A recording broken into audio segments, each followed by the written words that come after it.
Assalamualaikum guys. Hari ni aku nak kereta aku ni bocor. Dia masuk air bila hujan kan. Dia masuk air ikut tepi tu tau. So aku beli silikon untuk windscreen. Dia nama ni Sikaflex. Ini cari kat kedai hardware. Ni aku beli kedai hardware Subang, yang kedai hardware yang besar tu kan. So dia jual benda ni RM28. Lepas tu beli muncung ni dan beli benda pump ni lah. Yang ini dia akan tolak lah benda ni. Okay, jom kita tengok. Dia masuk air kat belah dalam ni tau. Ni aku dah tampal pakai selotip. So kita nak tampal biasa-biasa je lah, mana yang ada kan. Lepas tu tengok belah sini. Belah sini cermin pun dah macam dah pecah sikit. Belah sini, okay, kat atas ni bubur selotip juga. Okay guys, so jom kita nak pasang benda ni. Macam mana cara pasang dia ni? Ada cara dia. Tekan ni. Tekan bawah ni, tekan. Kita tarik benda ni ke bawah. Okay. Lepas tu kita masukkan benda ni, botol ni macam ini. Right, dah masuk macam tu. Okay, kita ketatkan.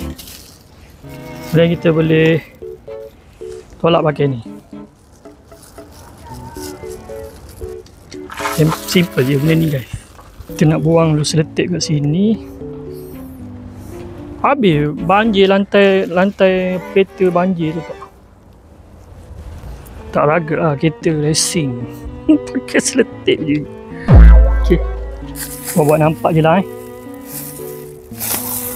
Kita bubur. Kena potong dulu lah muncung dia ni, barulah dia ada. Barulah kita boleh pump. Walau habis lah tangan. Okay, macam ni kan.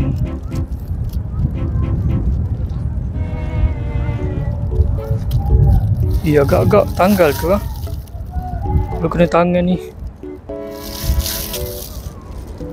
Sepatutnya aku pakai dua-dua sarung tangan lah sepatutnya.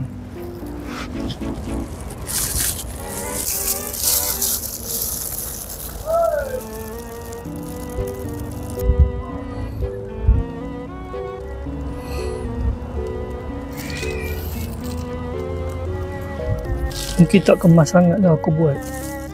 Macam susah juga ni buat benda ni. Ingatkan senang je. Comot lah aku buat. Okay guys, nanti dah nak siap aku tunjuk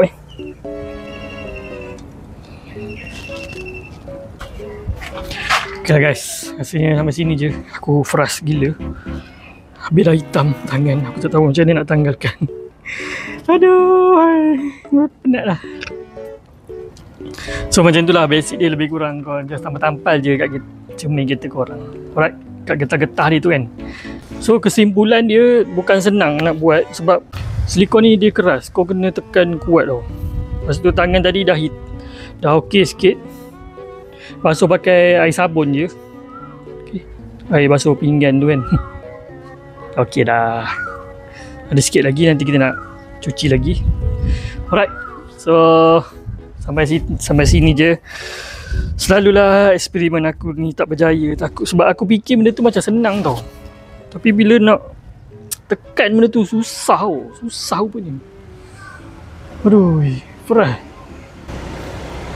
Agak frust sikit lah. Tapi apa pun dah berjaya dah buat. Kita tak pakai selotip lah. Alright guys, kita jumpa lagi next video. Assalamualaikum. Bye.